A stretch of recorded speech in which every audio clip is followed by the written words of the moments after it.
Elle épousa le plus pauvre trappeur des montagnes puis il la conduisit vers un royaume secret dans les nuages. Dans la petite ville de Red Hollow, nichée au pied des Rocheuses du Colorado en cette fin d'été 1874, la vie s'écoulait comme un ruisseau paresseux entre les rochers.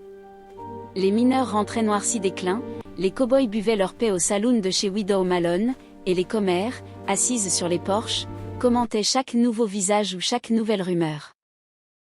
Parmi ces visages, celui d'Élise Moreau passait difficilement inaperçu. Elle était arrivée 6 mois plus tôt, seule, avec une malle usée et une lettre froissée de sa tante décédée qui lui léguait une petite maison en planche au bout de la rue principale. Élise avait 24 ans, des cheveux châtains qu'elle nouait en chignon sévère, des yeux verts perçants et une façon de marcher qui disait clairement « Je ne suis pas venue mendier la charité ». Elle avait fui la grisaille de Boston, un fiancé trop pressé et une famille qui la considérait comme un fardeau depuis la mort de ses parents. Red Hollow serait son nouveau départ, ou du moins c'est ce qu'elle se répétait chaque matin en balayant la poussière rouge qui s'infiltrait partout. Mais Red Hollow n'aimait pas les étrangères. On la surnomma rapidement la Yankee aux manières. On lui reprochait de ne pas sourire assez, de refuser les invitations à danser au bal du samedi, de lire des livres au lieu de tricoter des chaussettes. Et surtout, on murmurait qu'elle cherchait désespérément un mari n'importe lequel pour ne pas finir vieille fille dans cette bourgade oubliée. C'est alors qu'apparut ou plutôt réapparut Cal Whittaker. Cal était le plus pauvre des hommes de la montagne. Il vivait seul dans une cabane branlante à 3 heures de cheval au-dessus de la vallée, près du col de l'Aigle brisé. Il descendait en ville une fois tous les 2 mois pour troquer des peaux de castor, de lynx et parfois un puma contre de la farine, du café et des cartouches. Il portait une barbe hirsute couleur de cendre, des vêtements rapiécés de peau tannée, et des mocassins usés jusqu'à la corde. Les enfants le montraient du doigt en riant, le sauvage. Le fou des cimes. Les hommes le saluaient d'un signe de tête méfiant, les femmes détournaient les yeux. Pourtant, un après-midi de septembre, alors qu'Élise sortait de l'épicerie les bras chargés de provisions, elle trébucha sur une planche disjointe du trottoir en bois. Ses sacs s'éparpillèrent dans la poussière. Cal, qui attachait son cheval pied à la barre devant le saloon, se précipita sans un mot. Il ramassa les pommes de terre, les boîtes de conserve, le sac de farine, et les lui rendit un à un. Leurs regards se croisèrent. Celui de Cal était bleu pâle, presque translucide, comme un lac gelé sous le soleil. « Merci » murmura Élise. Il hocha la tête et s'éloigna sans répondre. Mais le lendemain, il revint. Il s'arrêta devant sa maison, posa un panier d'œufs de perdrix et une poignée de baies sauvages sur le perron, puis repartit sans frapper. Élise le regarda s'éloigner sur son cheval maigre, silhouette solitaire contre les pins sombres. Les semaines passèrent. Cal descendait plus souvent. Il réparait sa barrière sans qu'elle le lui demande. Il lui apportait du bois de chauffage quand les nuits devenaient fraîches. Il ne parlait presque jamais quelques mots rauques sur la météo, sur les traces de grizzly près du col, sur le prix des peaux cette saison. Élise, d'abord méfiante, commença à attendre ses venues. Elle lui offrait du café. Il s'asseyait sur le porche, silencieux, regardant le soleil se coucher derrière les pics. Un soir d'octobre, alors que la première neige poudrait les toits, Cal parla enfin. « Je pars demain pour l'hiver. Je reviendrai au printemps, si vous voulez encore de moi. » Élise sentit son cœur cogner. « Et si je disais oui maintenant ?» Il la fixa longuement. « Alors je vous emmènerai avec moi. Mais c'est pas une vie pour une femme de la ville. »« Je ne suis plus une femme de la ville, » répondit-elle simplement. Ils se marièrent 3 jours plus tard, dans la petite chapelle méthodiste, devant un pasteur ivre et 2 témoins surpris. Personne ne vint de la ville, sauf la veuve Malone qui pleura dans son mouchoir en disant que c'était la plus belle folie qu'elle ait vue depuis la ruée vers l'or. Élise portait sa robe grise la plus propre, Cal avait enfilé une chemise propre sous sa veste de daim.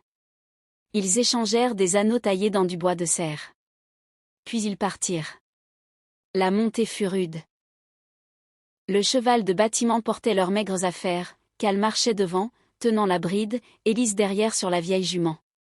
Le sentier grimpait en lacets serrés, traversait des forêts d'épicéas où le vent sifflait comme un train fantôme. La neige épaississait. Élise frissonnait sous son manteau trop léger, mais elle ne se plaignait pas. Au troisième jour, ils atteignirent un plateau caché, entouré de falaises abruptes. Cal s'arrêta devant une paroi rocheuse couverte de lichen. Il posa la main sur la pierre, murmura quelques mots dans une langue qu'Élise ne connaissait pas, peut-être du Hutt ou du Shoshone. Puis il poussa. La roche pivota lentement, comme une porte géante. Derrière s'ouvrait un passage étroit, taillé dans la montagne elle-même. « Faut pas avoir peur du noir, dit-il simplement. Ils entrèrent. Le tunnel montait en pente douce.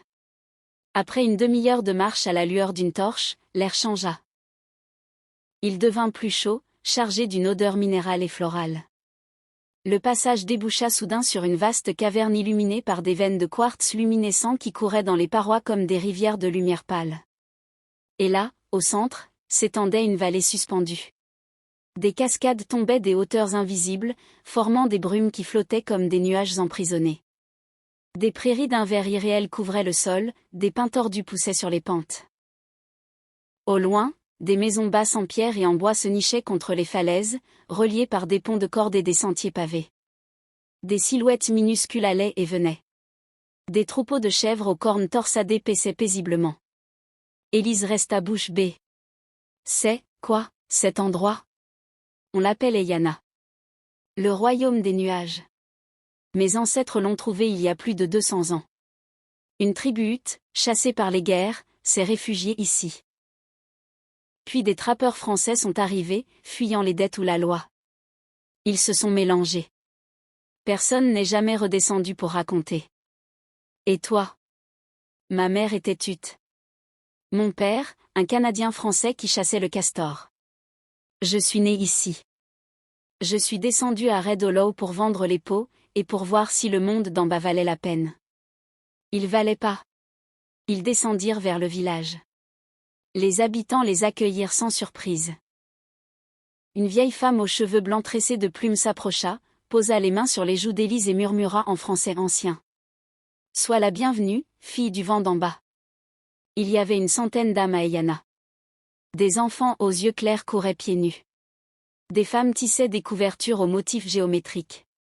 Des hommes forgeaient des outils dans une petite fonderie alimentée par une source chaude. Des jardins en terrasse produisaient des pommes de terre, des courges, du maïs. Des ruches donnaient un miel doré au goût de fleurs de montagne. L'air était doux, presque printanier, protégé des tempêtes par les hautes parois et par une étrange brume qui flottait en permanence au-dessus de la vallée, comme un couvercle de nuages. Cal montra à Élise leur maison, une cabane en pierre avec un toit de bardeaux, une cheminée fumante, une petite véranda donnant sur la cascade principale. « C'est pas un palais, dit-il. »« C'est mieux qu'un palais, répondit-elle. Les mois passèrent. Élise apprit à traire les chèvres, à filer la laine, à parler quelques mots d'Hutt et à comprendre le patois franco-indien des anciens. Elle enseigna aux enfants à lire sur de vieux livres qu'elle avait emportés.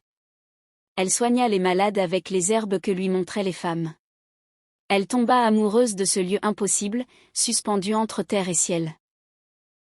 Parfois, la nuit, quand le vent hurlait au dehors mais que la vallée restait calme, Cal lui racontait l'histoire de la découverte, comment ses ancêtres avaient suivi un aigle blessé jusqu'à cette fissure dans la montagne, comment ils avaient trouvé les veines luminescentes qui chauffaient la pierre et faisaient pousser les plantes même en hiver. « C'est pas magique, précisait-il. C'est la montagne qui respire. » Les anciens disaient que c'était un cadeau du Créateur pour ceux qui savent se cacher. Un soir de décembre, alors qu'une tempête terrible ravageait le monde d'en bas, Élise et Cal étaient assis près du feu. Elle posa la tête sur son épaule. « Tu regrettes pas ?» demanda-t-elle. « Regretter quoi ? » D'avoir ramené une étrangère ici. Il sourit un vrai sourire, rare chez lui.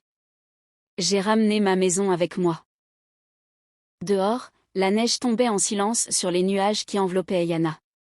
En bas, à Red Hollow, on racontait que le trappeur fou avait enlevé la Yankee et qu'ils étaient morts gelés quelque part dans l'école.